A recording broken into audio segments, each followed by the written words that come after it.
It's no secret that America has a long history and shameful history of racial divide, racial tension, and just downright shameful actions regarding race. And it seems like in the last year, the division and tension in this country has come to a boil, and a lot of people are scared. We have come so far as a nation.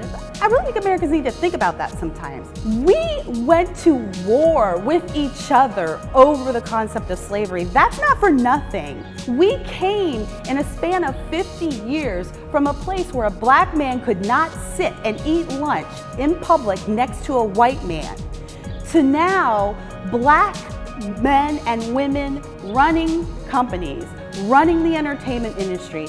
We have a black president, for crying out loud.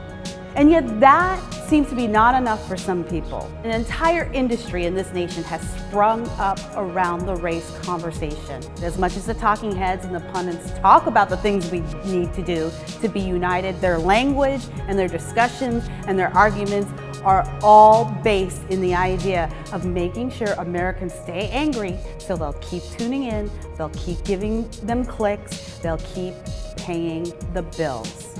In 2008, when we elected President Obama, it was a historic election.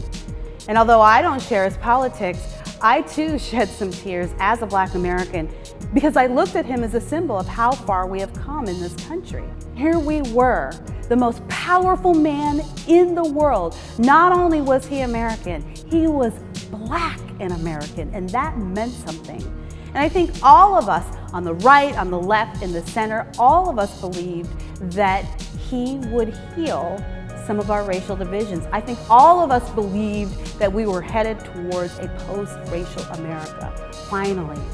And the sad reality has been that we have dipped further into division than we have ever been over the last few decades in this country. And I believe that that is a crisis of leadership.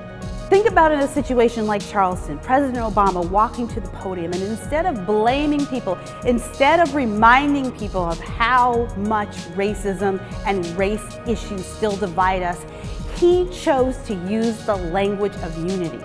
Imagine if President Obama steps up to the podium and says to America, America, this is not who we are. We are not our past.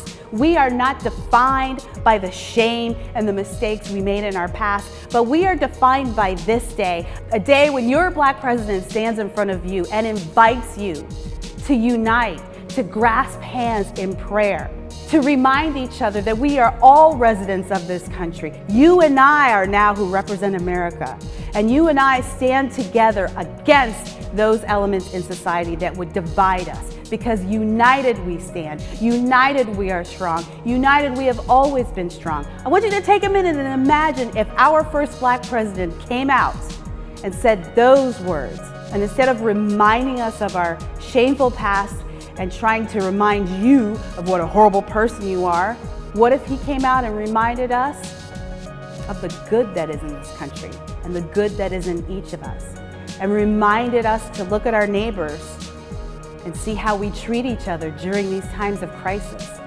and see how we lean on each other. That is the language of unity. Charleston is not evidence of how racist we are. Charleston is evidence of how far we have come as a country and how we have pushed that ideology, how we have pushed racism to the fringes of this country, right where it belongs. President Obama, it is time to stop enabling the divisions and start leading us.